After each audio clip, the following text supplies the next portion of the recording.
Padma Vibhushan award వచ్చిందని తెలిసిన క్షణం నిజంగా ఏం మాట్లాడాలో ఎలా రియాక్ట్ అవ్వాలో తెలియని పరిస్థితి.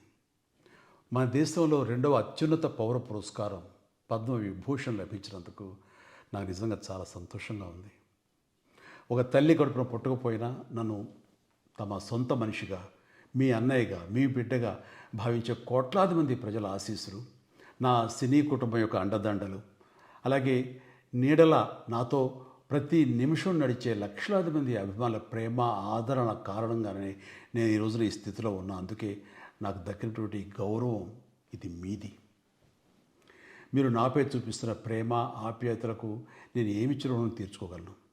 నా 45 ఏళ్ల సినీ ప్రస్థానంలో వెండితెరపై వైవిధ్యమైన పాత్రల ద్వారా వినోదం పంచడానికి నా శక్తి మేరకు నేను ప్రయత్నిస్తూనే ఉన్నా.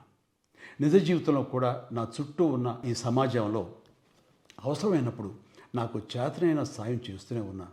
కానీ మీరు నాపై చూపిస్తున్న కొండంత అభిమానానికి నేను ప్రతిగా ఇస్తున్నది గోరంతే. ఈ నిజం నాకు ప్రతి క్షణం గుర్తుకొస్తూనే ఉంటుంది. నన్ను బాధ్యతగా ముందుకు నడిపిస్తుంటుంది. నన్ను ఈ ప్రతిష్టాత్మకమైనటువంటి పద్మవిభూషణ్ అవార్డుకి ఎంపిక చేసిన భారత ప్రభుత్వానికి, గౌరవ ప్రధాని శ్రీ నరేంద్ర మోడీ గారికి నా హృదయపూర్వక కృతజ్ఞతలు. జై హింద్.